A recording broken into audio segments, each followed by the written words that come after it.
అసలు నాకు బుద్ధి లేదు, జ్ఞానం లేదు. అంత చౌటంటారా మీరు? జోకులేకు. పేయింగ్ గెస్ట్ అంతా మంచి ఫుడ్ పెడతానని మీ అమ్మ నాన్న మోసం చేశారు. కిటికీ సందులోంచి తలుపు సందులోంచి చూసి చూసి నువ్వు నన్ను మోసం చేశావు. అసలు మీ కుటుంబమే కాదు కుటుంబమే. ఒరే బ్రహ్మం, అమ్ము మూడుగాడు వీడు వచ్చాడంటే నా పెళ్ళ ముందే నా మాడు పగల కొట్టిస్తాడు. పోదాం పద.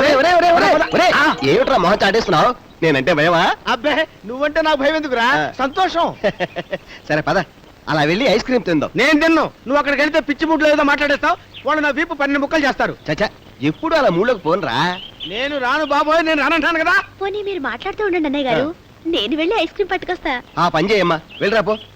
రే అసలు విషయం ఏమిటంటే. వద్దు, నువ్వు ఇక్కడేమి చెప్పొద్దు. అదిగో ఆ కనపడుతుంది చూడు, ఆ చెట్టు దగ్గరికి వెళ్దాం. అక్కడ జనం ఎవరు ఉండరు, నీ ఇష్టం వచ్చేది చెప్పొచ్చు, నాకే ప్రాబ్లం ఉండదు. సరే పద. అయినా అసలు నన్ను చూడగానే అలా భయపడుతుంటావేంట్రా నువ్వు? భయం కాదురా, సంతోషం, చాలా సంతోషం. నువ్వు నన్ను ఫిజికల్లీ హ్యాండిక్యాప్డ్ చేసినా నేను చాలా సంతోషంగా ఉంటాను రా. ఇప్పుడు చెప్పరా, నీ ఇష్టం వచ్చినట్టు చెప్పు, free and safety. A safety నా మొహం? అది కాదురా, నీకే నువ్వు హాయిగా పెళ్లి చేసుకున్నావు. నా చెల్లెల పెళ్లి గురించి నా దిగులు. నీ చెల్లెల పెళ్లి గురించి దిగులేందుకురా, అమ్మాయి రామారావు ప్రేమించింది కదా. ఇప్పుడు నెల కూడా తప్పింది, చేసుకుంటే వాడే చేసుకుంటానంటుంది. అవును మరి, వాడి వల్ల నెల తప్పినప్పుడు వాడిని చేసుకోవాలి కానీ ఇంకోటి చేసుకుంటే ఏమవుతుంది? కానీ వాడు చేసుకొని ఉంటున్నాడే. ఎందుకు? ఎందుకేమిటి? నేను వెళ్ళి అడిగితే మీ కులం నా కులం ఒకటి కాదు, అయినా మా అమ్మా నాన్న ఒప్పుకోరు, నాకు వేరే అమ్మాయితో పెళ్లి ఫిక్స్ అయిందన్నాడు రా. అది కాదురా, నాకు తెలియక అడుగుతాను. నువ్వు మా చెల్లెలతో కలిసి పార్కుల వెంట తిరిగినప్పుడు, మా చెల్లెలతో కలిసి సినిమాల వెంట తిరిగినప్పుడు అడ్డు రాని కులం ఈ రోజు నా చెల్లెలు పెళ్లి చేసుకుంటాను గట్ట వచ్చిందా నీకు? ఇప్పుడు నువ్వు వేరే పిల్లని పెళ్లి చేసుకున్నావు, బాగానే ఉంది. మరి దాని పరిస్థితి ఏమిటో చెప్పరా, చెప్పు. నిన్ను నమ్మి వచ్చినందుకు అది ఏ నుయ్యో గుయ్యో చూసుకోవడమేగా, కడుపు అయితే చేసావురా. ఇప్పుడు దాని పరిస్థితి ఏమిటి? నిన్ను నమ్మినందుకు అది ఏ బస్సు కిందనో ఏ రైలు కిందనో పడి చావటమే కదరా. చెప్పరా, చెప్పు. ఊరుకోరారే. మీ చెల్లెలకి కడుపు చేశారండి? అవునమ్మా, చెప్పుకుంటే నా కడుపు తరుక్కుపోతుంది. సచ్చినోడా, ఎవరు ఊహించని దూర తీరాలకు తీసుకెళ్తారు అంటే నా మీద ప్రేమ ఉందనుకున్నాను. ఏమిట్రా, ఐస్ క్రీమ్ తో నేను ఇలా కొట్టేసి అలా వెళ్ళిపోయింది? నాకేం అర్థం కావట్లేదురా. నీకేమీ అర్థం కాదురా. నీకెందుకు అర్థం అవుద్ది? నువ్వు మంచి మూడ్ లోకి వెళ్ళిపోయి నీ చెల్లెలకి నేనే కడుపు చేశానని చెప్పావు కదా, దాంతో చాలా సంతోషించి ఇలా చేశాడు. నాకు అర్థం కావట్లేదురా. What a joke sir.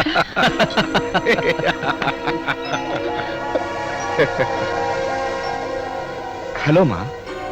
హే శాంతి, ఏంటి అలా చూస్తున్నా? మీ జిఎం గారు మన ఇంటికి రావడం ఏమిటా అని ఆశ్చర్యపోతున్నావు కదా.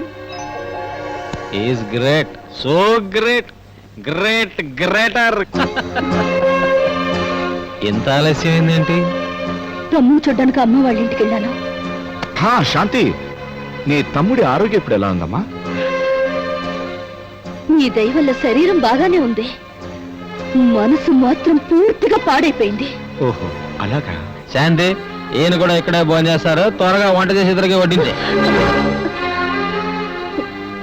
మీరు సరే లోపలికి వస్తారా? కావాలంటే లోపలికి ఎంతన్నా పోస్తాను, కానీ లోపలికి వచ్చే ఓపిక మాత్రం లేదు.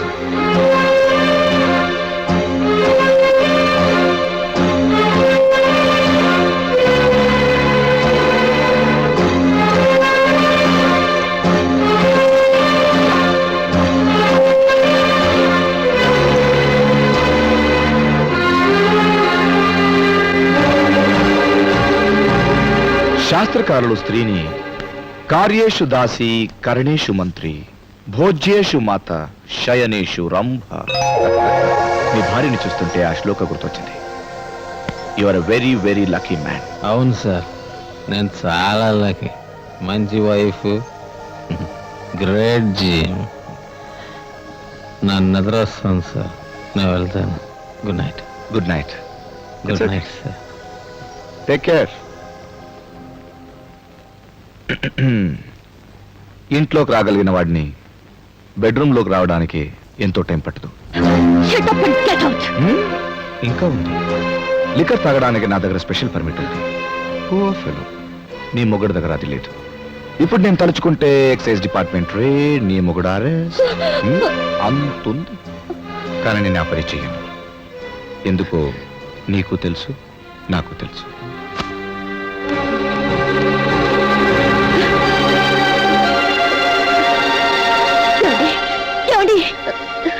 లేవండి, వాడు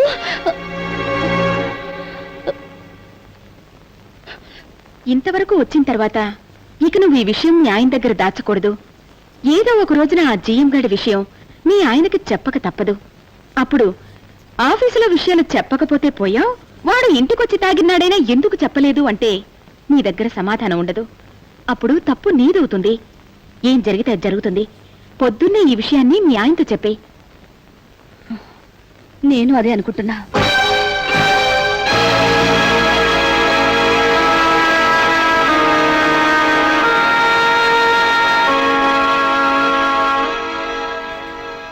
ఏం చేద్దాం? ఉద్యోగానికి రాజీనామా చేస్తాను. మీ వాళ్ళు? నా క్వాలిఫికేషన్ ఉంది, ఎక్స్పీరియన్స్ ఉంది. ఇంకో ఉద్యోగం చూసుకుంటాను. ఇక్కడ రావణుడు ఉన్నాడు, అక్కడ కీచకుడు ఉండడం నమ్మకం ఏంటి? అంటే తెలియని శత్రువు కంటే తెలిసిన శత్రువు చాలా మేలు శాంతి. తెలిసిన శత్రువు ఎలా దెబ్బతీస్తాడో తెలుసు కనుక తప్పించుకోవడం సులభం. అదే తెలియని శత్రువు ఎప్పుడు ఎలా అటాక్ చేస్తాడో తెలుసుకోవడం కష్టం. ఏంటండి మీరనేది? అలాగని వాడు ఎన్ని వెద వేషాలు ఇచ్చినా భరించాలా? పోనీ ఎదిరించగలవా? తలపడలేనప్పుడు తలంచుకుని తప్పించుకోవడం మంచిది కదా. మీరేనా మీరేనా ఇలా మాట్లాడుతున్నది? కాదు, మన అవసరాలు, మన ఆసక్తత. అలానే వాడు క్షణ క్షణం ఎన్ని హింసలు పెడుతున్నా ఆత్మాభిమానాన్ని, వ్యక్తిత్వాన్ని చంపుకుని చేతులు ముడుచుకుని కూర్చోవలసిందేనా? చేతులు ముడుచుకుని కూర్చోమంటలేదు, వాడి చేతికి అందకుండా ఉండాలంటున్నాను. అంటే వాడు హద్దు మీరు తప్పు చేస్తున్నా గొంతెత్తిది ఏంటి అని నిలదీసి అడిగే హక్కు లేదంటారా? హక్కు మనకుంటే డబ్బు పరపతి వాడికున్నాయి. వాడి డబ్బు ముందు మన హక్కులన్నీ ముక్కలైపోతాయి. వాడి పరపతికి మన జీవితాలు బలైపోతాయి. అయితే మరి ఏం చేద్దామంటారు? నోరు మూసుకుని పడుందాం. ఏదో బ్రతుకు. బ్రతుకెప్పుడు వెధవది కాదు శాంతి. వెధవలే బ్రతుకుల్లోకి వస్తారు, ముఖ్యంగా ఆడదాని బ్రతుకులోకి. ఆఫీసుల్లో, వ్యాపార సంస్థల్లో, సినిమా రంగంలో, వ్యవసాయ రంగంలో, చివరికి కూలీ పని చేసే వాళ్ళలో, అన్ని చోట్ల తమ కింద పనిచేసే ఆడవాళ్ళని లైంగిక వేధింపులకి గురి చేస్తూనే ఉన్నారు. ఆడవాళ్ళు నోరు మూసుకుని పడుంటూనే ఉన్నారు. అయితే ఆడది జీవితాంతం రాజీ పడుతూ బ్రతకాలే తప్ప తెగింపు ఉండకూడదంటారా?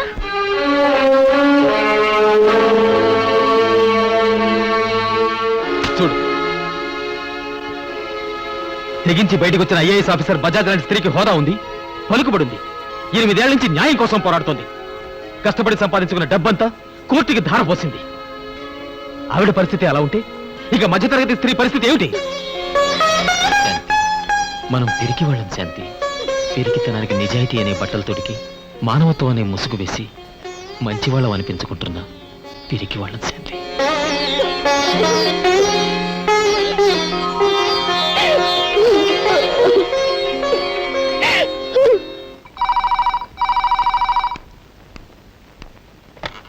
హలో, అవునండి, నేనే మాట్లాడుతున్నాను.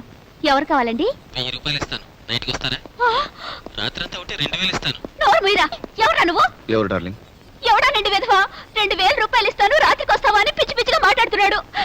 ఏయ్, ఎవడు రాది? ఈ ఫోన్ ఎవరిదో తెలిసి మాట్లాడుతున్నావా? తెలిసే మాట్లాడుతున్నాను రాస్కెల్. నీ భార్యతో అసభ్యంగా మాట్లాడితేనే నీకెంత కోపం వచ్చింది? నా భార్యతో నువ్వు అసభ్యంగా ప్రవర్తించావు, నాకెంత కోపం రావాలి? ఏయ్, ఎవడు రాది? మాట్లాడుతోంది ఎవరో కూడా తెలుసుకోలేకపోతున్నావంటే ఇంకా ఎంతమంది పిల్లలకు లైన్ వేస్తున్నావేంటి? ఆనంద్, మిడిల్ క్లాస్ ఆడవాళ్ళంటే బ్రోతల్స్ కాదురా. మరోసారి పిచ్చి పిచ్చి వేషాలు వేస్తే ఖబర్దార్. ఎవడండి ఆనంద్? మీకు తెలిసినవాడా?